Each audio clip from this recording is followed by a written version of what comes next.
To read by yourself, tap the red button.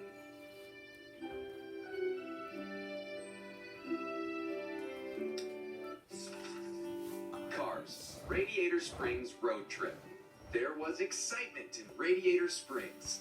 Lightning McQueen had just announced the big Piston Cup tiebreaker race. Do you think he can beat Chick Hicks? Sally the blue sports car asked. Lightning can beat anybody, Mater the tow truck replied.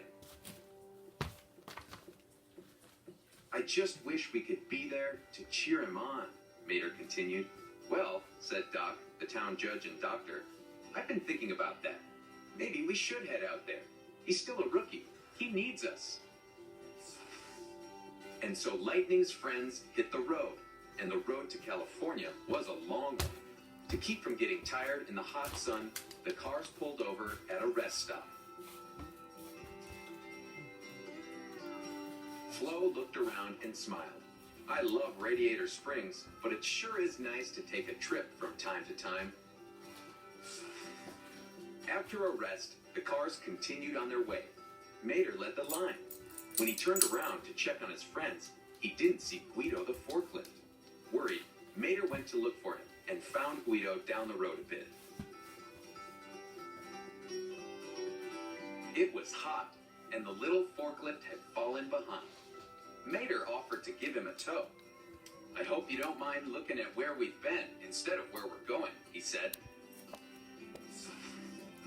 Finally, they arrived at the Los Angeles International Speedway. It was almost race time. Sarge took command. Flo, oil stand over here. Guido, tires and tools right there. Ramon was itching to do some painting. Try snazzing up this pit. We need to show off our star car, Doc told him. But where was Lightning McQueen? Doc went off with Mater to look for him.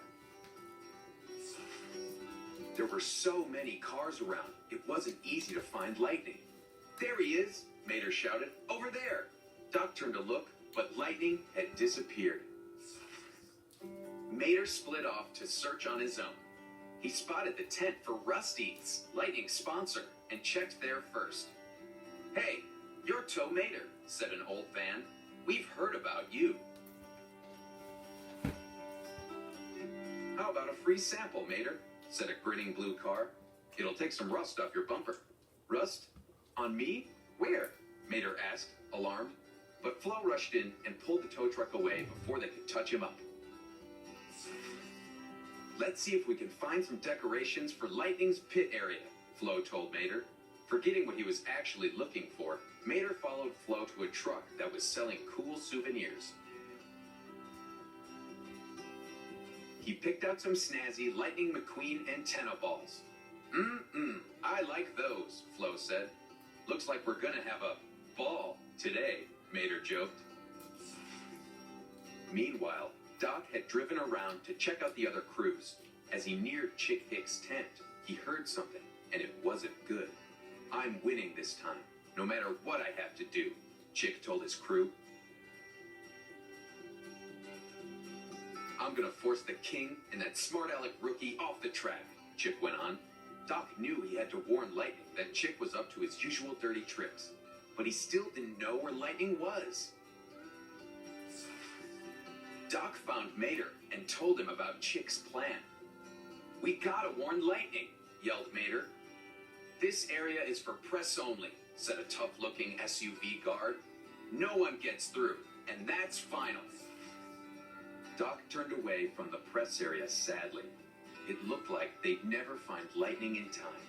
Mater hated to see Doc looking so down, so he tossed him an antenna ball to cheer him up.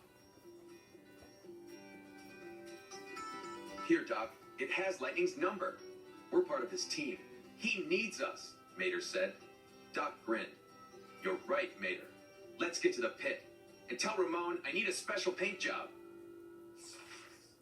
This is what friendship is all about, Doc thought, as he drove up to the crew chief platform. The crowd roared as he stood there proudly. Carefully, Ramon painted the words, Fabulous Hudson Hornet, on his side. As Lightning made a turn around the track, he was surprised to see his friends from Radiator Springs in the pit crew area. He didn't know they'd come all the way to California to cheer him on. Hey kid, keep an eye on Hicks, Doc said over his radio headset. He's up to no good. But Lightning wasn't worried. He knew his friends were there for him. He revved his motor and sped down the track. Ka-chow! The end.